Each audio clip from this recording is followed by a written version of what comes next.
Let's go to Southern England and speak to Dr. Bharat Pankhania, Senior Clinical Lecturer at the University of Exeter's Medical School, who joins us from the city of Bath. Doctor, thank you so much for your time. I'm just looking at research that has been done by the Barcelona Institute of Global Health. Its director says that people across the world aren't aware that heat and cold can kill as much as air pollution. When does heat become dangerous to life? So heat can become very dangerous to life, as can cold, whenever you are unable to maintain your body's temperature. So if you have excess heat outside and you allow yourself to get heated up so much that your body's own internal system, internal regulatory system, we call it thermoregulation, stops to function properly. And these things can happen very, very, very quickly. So my advice, Adnan, always is never get to that spot whereby your thermoregulation is now not working and in fact is starting to work against you. And how do you regulate body temperature? I mean, we've been told that don't drink coffee. I mean, it's a diuretic, obviously, therefore you're going to be losing liquid if you take a diuretic. But are hot drinks necessarily bad? Can people drink almost anything apart from diuretics like coffee?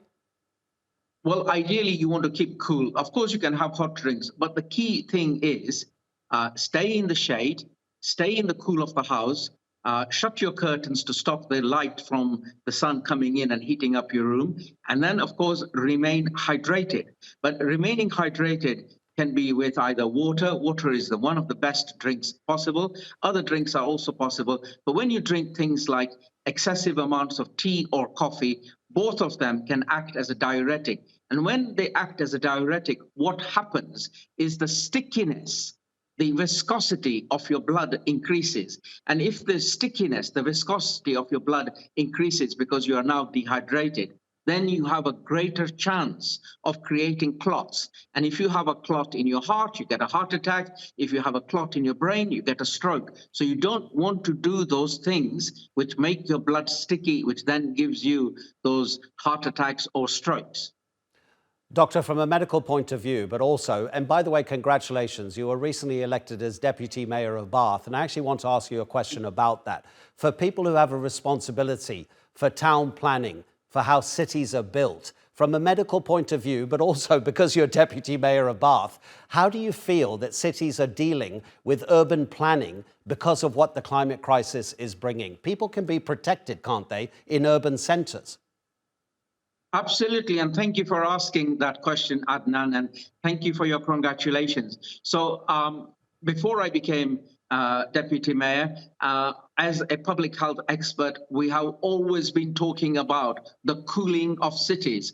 We have to cool our cities. And one very good, effective, cheap way to cool our cities is to plant more trees. And when you plant those trees, they reduce pollution, they create that cooling ambience, and they also, with this climate change, global warming, have multiple benefits. So simple things like cooling. The other thing is reducing the use of these excessive amounts of reflective glass, because once on the one hand you may have a beautiful building with glass and steel, on the other hand they're reflecting light onto other buildings and heating it up. So essentially, plant lots of trees and you'll be in a better place. And also we can use creative creations of water. So water around buildings also acts as a automatic air conditioning system, much better, much cheaper than using electricity to do air conditioning. So water, lakes, ponds, trees, those are the things that keep cities cool. And of course, we need to reduce motor traffic, because motor traffic also leads to heating up of our roads and cities and our environment. Dr. Bharat Pankhania, you know, we always appreciate your contribution so very much indeed. Thank you. Thank you. You're welcome.